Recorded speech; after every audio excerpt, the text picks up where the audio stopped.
Ladies and gentlemen, welcome to the first episode of Angels Combat World.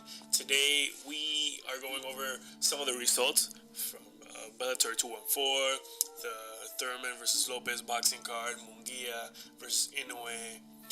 Also, some of the UFC cards that are coming up, UFC Fight Night. Eventually we have UFC on ESPN, which the main event is going to be Cain Velasquez against Francis Ngannou.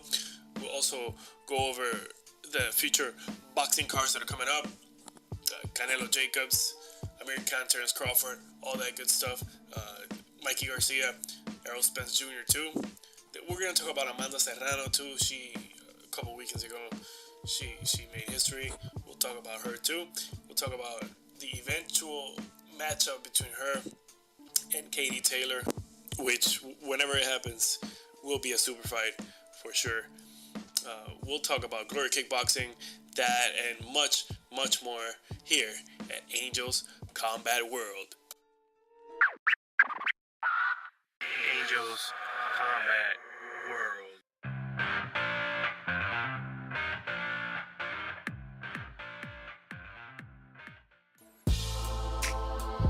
Yes, ladies and gentlemen, thank you for tuning in once again. Here we are. Let's just get this cracking. Let's just touch on Bellator 214.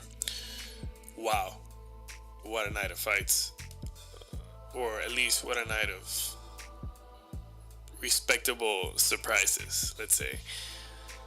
I had my main card. I posted this on Twitter. Actually, I posted the whole card and who I thought was gonna win, but I'm gonna touch on the main card right now, starting with McMahon against Adel Altamimi. I had Adel Altamimi winning. He did win by armbar. And then in a crazy fight, I had Juan Chuleta against Ricky Bandejas. I had Bandejas winning, but hey, Juan Chuleta pulled it off 29-28. Not without disgruntled fans after the fight. Jake Hager, J.W. Kaiser. It was Jake Hager's debut, formerly known as Jack Swagger in the professional wrestling world. He looked great. He got cracked for a second, but he went in, clinched, eventually took him down, then worked his way to an arm triangle choke. Which, by the way, great job by Big John McCarthy, letting us know exactly that he didn't really need to pass the guard at that moment to cinch in the arm triangle real good, but he did pass the guard anyway, and then it was all over after that. And then Henry Corrales against Aaron Pico. Man, what a crazy exchange. We know that Aaron Pico can crack. We know that he can knock anybody out, and it was looking like that was what was going to happen. But, he's still a young guy. He got caught. Horrible knockout, too, because his head bounced off the canvas. I did get worried. I didn't like that too much. I didn't like that. Well, he received a couple shots on the ground, and as he was going down. But then when his head bounced off the canvas, I got real worried. But hey, it happens. It could have been way worse. It could have been Dan Henderson, Michael Bisping repeat, and that's something that something we'll never forget. And then the main event, Ryan Bader against Fedor Emelianenko. Ryan Bader wins 35 seconds of the first round by knockout with that sneaky left hook that he has that looks like a jab. He's definitely perfected it. It looked great. I picked Fedor to win because, hey, Fedor is Fedor. But hey, Ryan was looking great, and he had been on a tear. King Mo, Matt Mitrione, etc. So, congrats to Ryan Bader. He did look great. He looked great for sure. He's the champ now. So let's see what he does with that. Hopefully he gets paid, because he's a guy that he's been a workhorse everywhere he's been. So I wish Ryan Bader nothing but the best. Speaking, let's go back to the Aaron Pico situation. Wow. Uh, hey, he's still one of the brightest prospects in Bellator and in MMA right now. He's definitely gonna make some noise at 145 without a doubt. But uh, he needs to regroup. Maybe take a take a couple months off, get checked, because I don't know, man. I just that the way his head bounced off the canvas, I'm not a fan of that. But hey, it's not ballet like they say. It's definitely it's a cruel, cold world of combat sports. He's a tough guy. He has the ingredients to be a champion for sure. Very, very soon.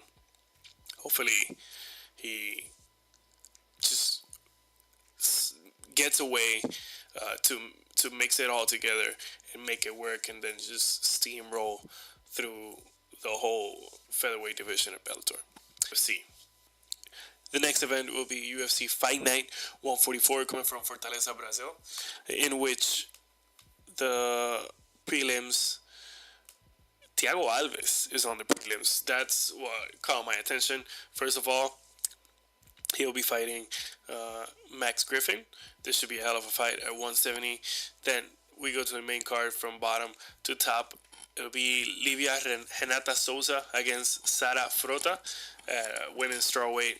Then we move to 205 light heavyweight. Johnny Walker, one of the brightest prospects at light heavyweight, will be facing Justin Leday. We move to lightweight. Charles Oliveira will be facing David Tamor. Welterweight Damian Maia will be facing Lyman Good. This is going to be interesting for sure. Keep an eye out for Damian Maia, Lyman Good. Then the co-main event, Jose Aldo against Renato Moicano. And then the main event at bantamweight, Rafael Assunção against Marlon Moraes.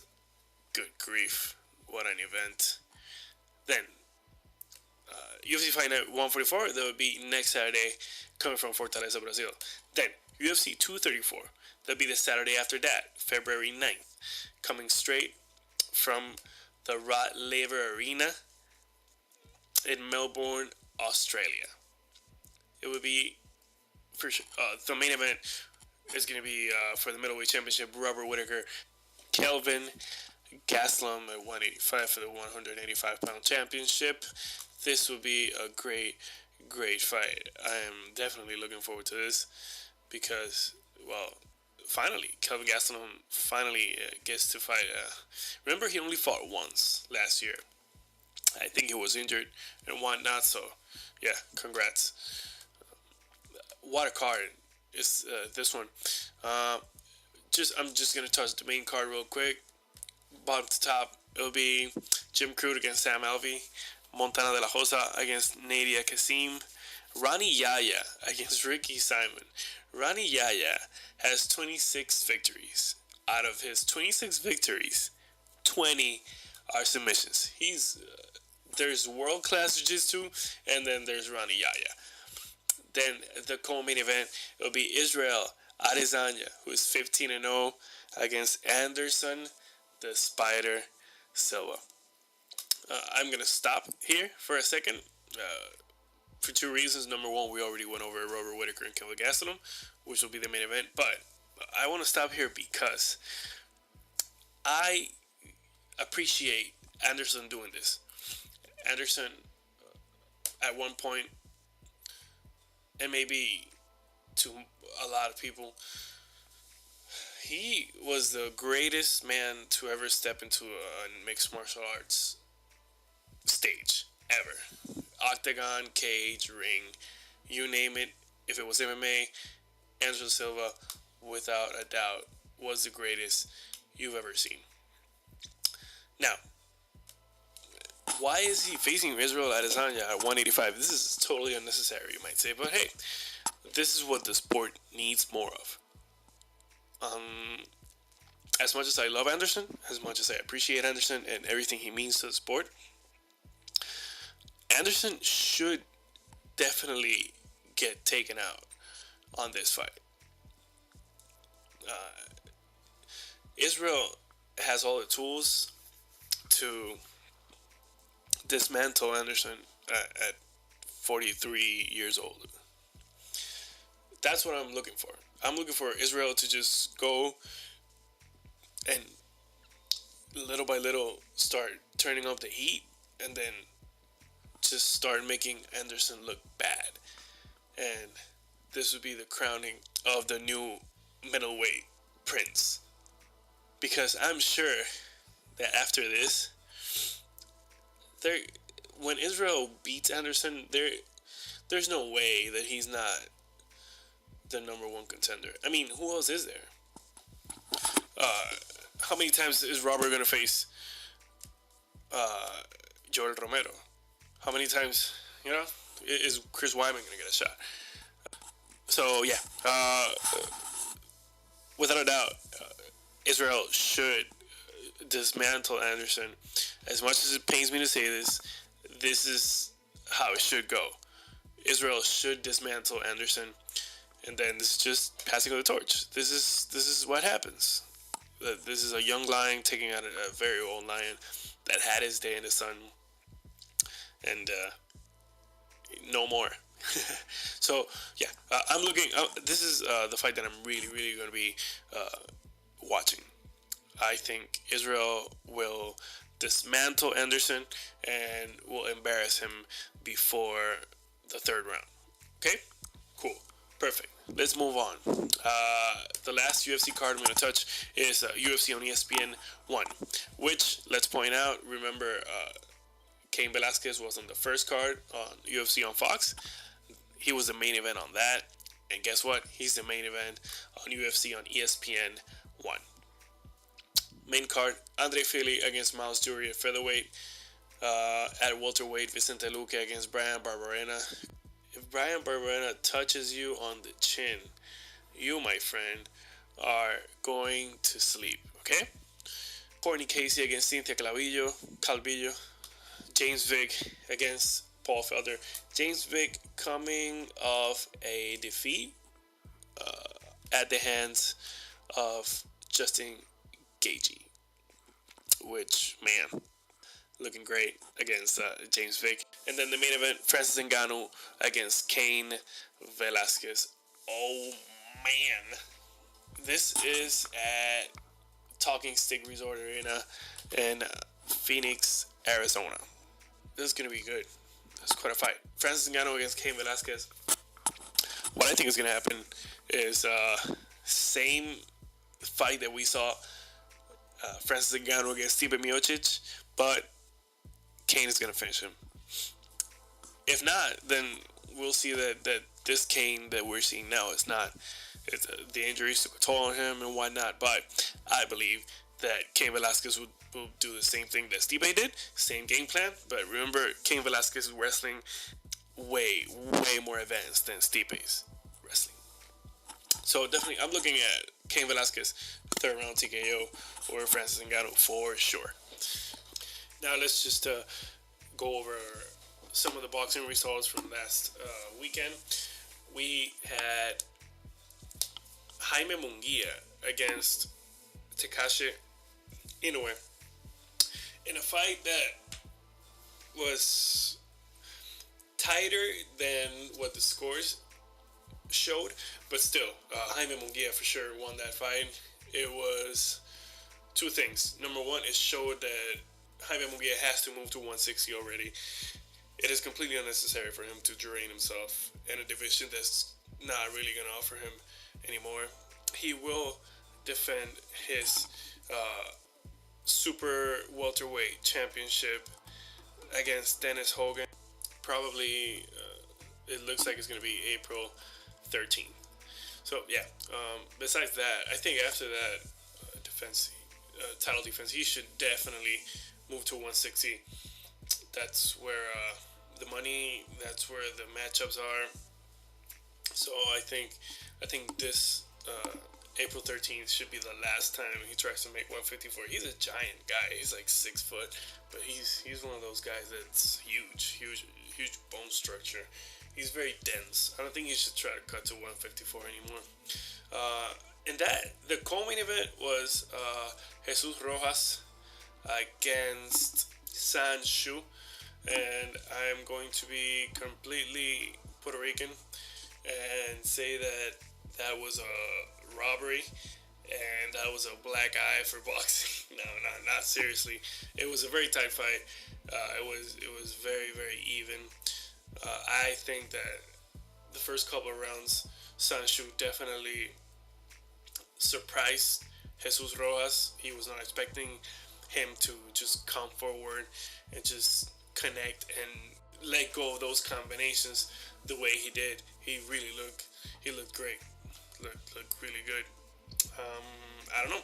I think if any fight should have been a draw, it was that one. But hey, the judges didn't want to do it that way, which is fine. No hating, no hating. It was a great fight, and I would watch that fight 10 out of 10 times for sure. Congratulations to Sanchu, and Jesus Rojas will get back to the drawing board, work his way back up, and then maybe get another shot at it. Which, by the way, this fight was for the WBA regular championship, and I'm gonna say this now: all of you commissions that have regular champions and super champions and diamond champions and freaking platinum champions, you are all bad for the sport, without a doubt. I don't know when this is gonna end, but I believe this is completely unnecessary. If you're gonna have a champion at a division, it's bad enough that there's a WBO, WBA, WBC, IBA, IBF, IBO. That's bad enough. Then if you guys are gonna come up with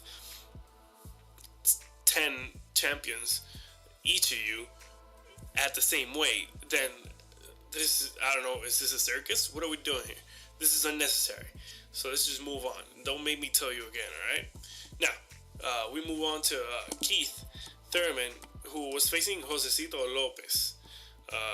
In a fight that actually he got rocked at one point of the fight, and Josecito Lopez, always dangerous.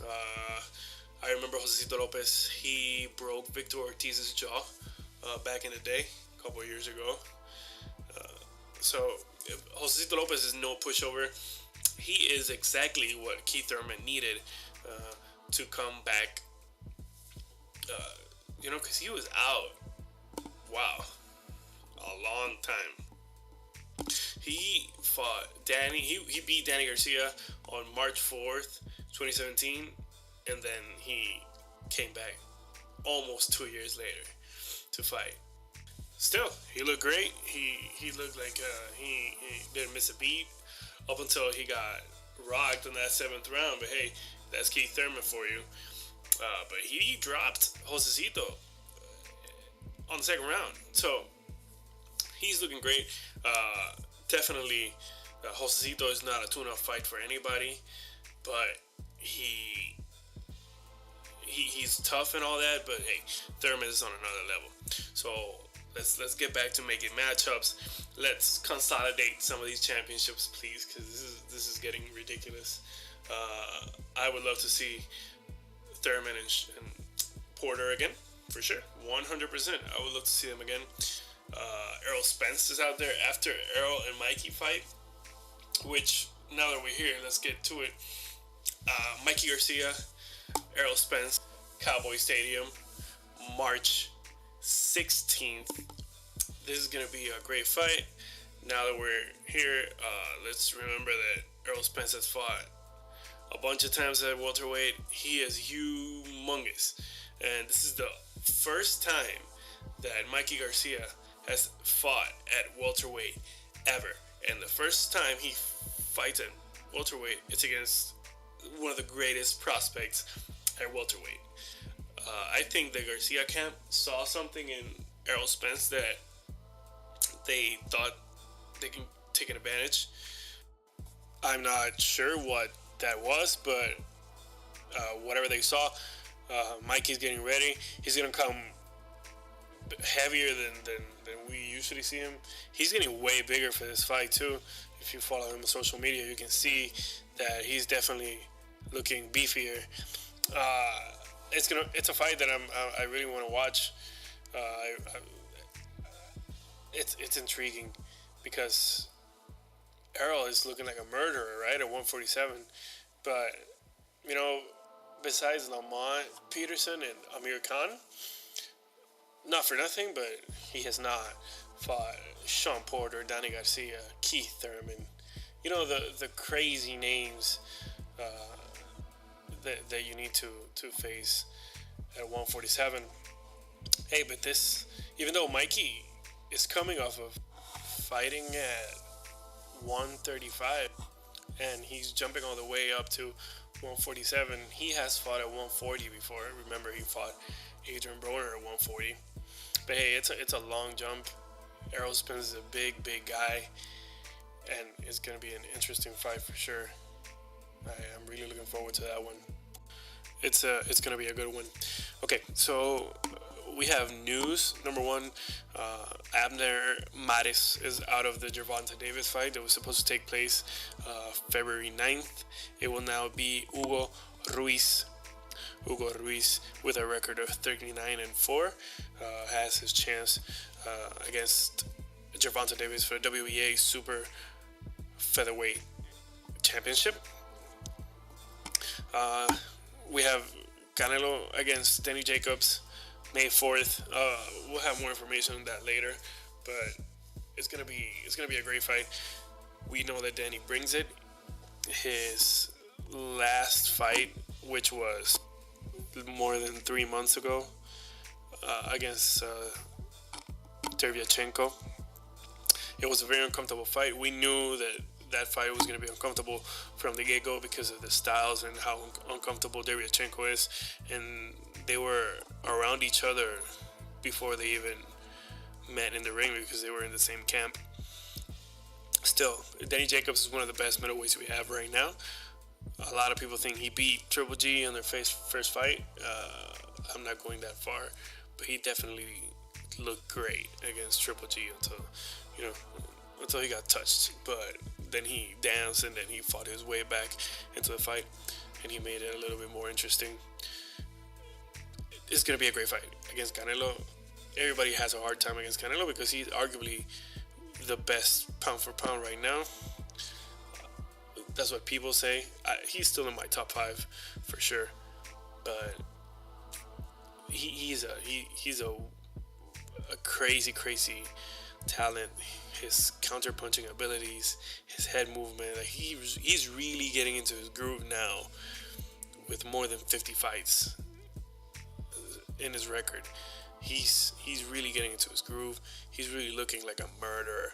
The next couple of years are going to be great for Canelo. He's going to look great unless, he meets a young lion that's willing to just trade and bang. But he's too smart for that.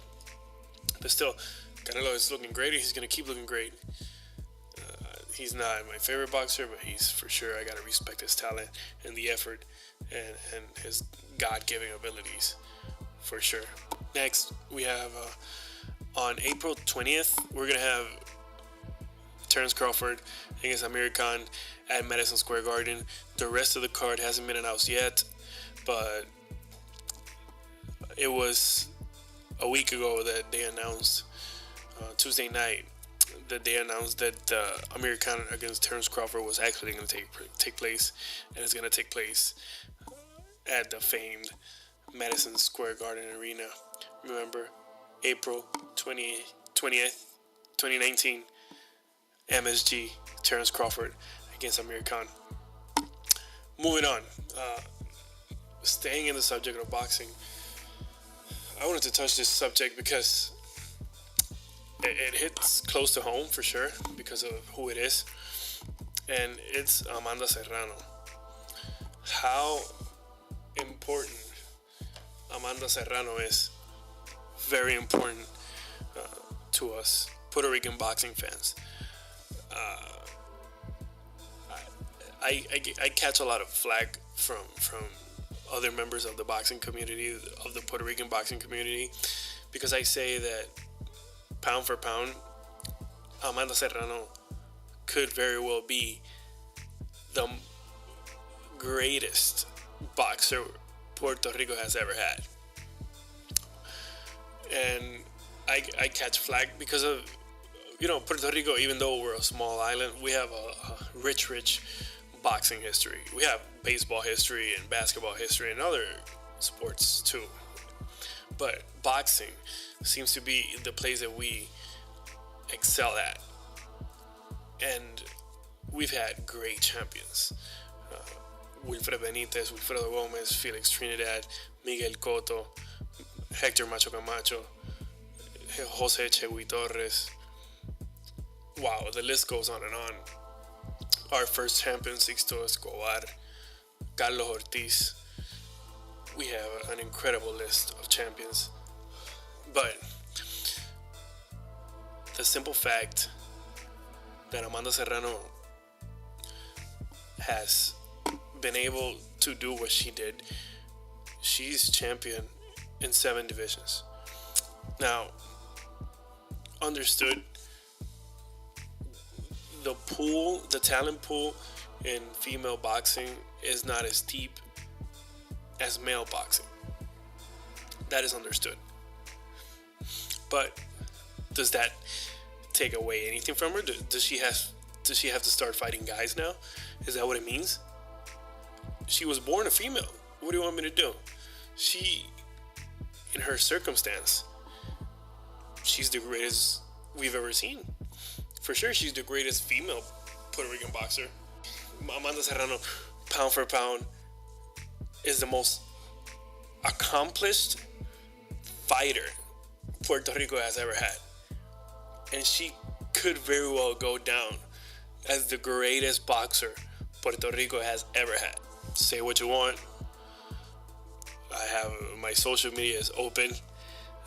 You can contact me at Facebook and Twitter at Angels Combat, and you can definitely leave your opinions, thoughts, complaints about my statement. You can go ahead and do that. Everything's gonna be fine. No one's gonna die because of that. Even better, we can interact on social media, and that's awesome. But you're not gonna change my mind. I've watched enough boxing to know and to understand that this woman is incredible. And just okay, let's get off of that argument that she's the greatest Puerto Rican boxer of all time. Okay, we're done. She's good. She is. That's her. I don't care what you say. That's her. But on the flip side, how important Amanda Serrano is to female boxing and women in general.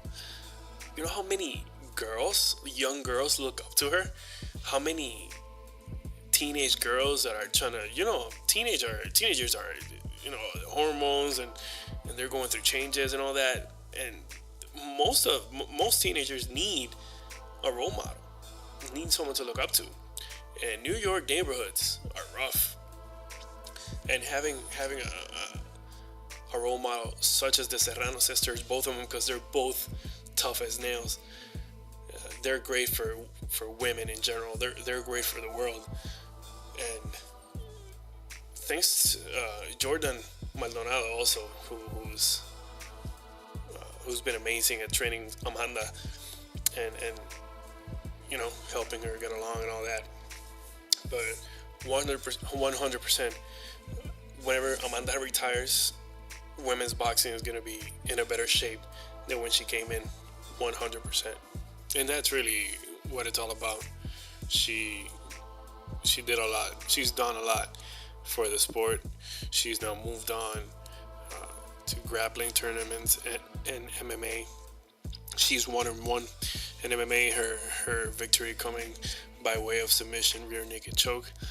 And this is going to be very interesting because Amanda is now, she's fallen in love. She has fallen in love with jiu-jitsu.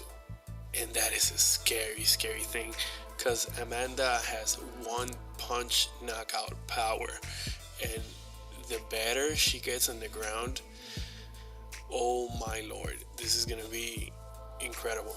She has a bright future, and I can say nothing but incredible things about her, and her dedication, her grit, and how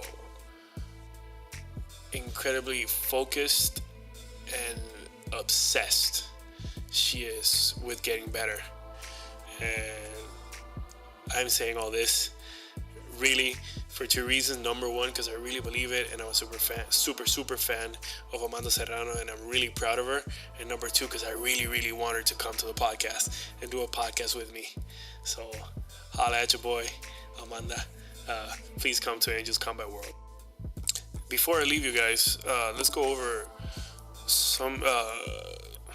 Before I leave you guys, let's go over Glory Kickboxing, which is coming to you live from Houston, Texas. This would be Glory 63. The main card will be from bottom to top, a featherweight bout. Asa 10 Pau against Nate Richardson. At middleweight, Jason Wellness against Jacob Rodriguez. This is the fight that I'm looking for. Jason Wellness, former middleweight champion. Remember, he beat Simon Marcus by TKO 2 years ago, more than 2 years ago, and then he beat actually Israel Adesanya by unanimous decision. So Jason Wellness has a record of 31 wins, 9 losses, 1 draw. That's the fight that I'm looking for. Keep an eye on that. In the main card of Glory 63. Jason Wellness against Jacob Rodriguez is going to be a great fight. After that, welterweight bout, Richard Abraham against Charles Rodriguez. After that, the co-main would be in a welterweight bout, Omari Boyd against Troy Jones. Also keep an eye on this one. Don't blink, as they used to say, but it's probably going to be a drag-out match for sure. And the championship fight, the main event for the featherweight championship, Kiat Mu Kao against Serhii Adamchuk. This one, please count the leg kicks. I'm sure you'll go past 100. Because this is going to be one of those fights. Definitely an action-packed card coming straight to you from Glory Kickboxing, coming from Houston. And there's not only a main card for sure. There's a super fight series before that. D'Angelo Marshall, heavyweight against Demorio Dennis. Matt Baker against Ryan Whaler. Bailey Sugden against Quade Taranaki. Big Hire Win will be in action. Abraham Vidales will be in action. Laurent Nelson against Wenxing Zhang. The first card of February, next Friday, February 1st, straight from Houston at the Houston Arena Theater.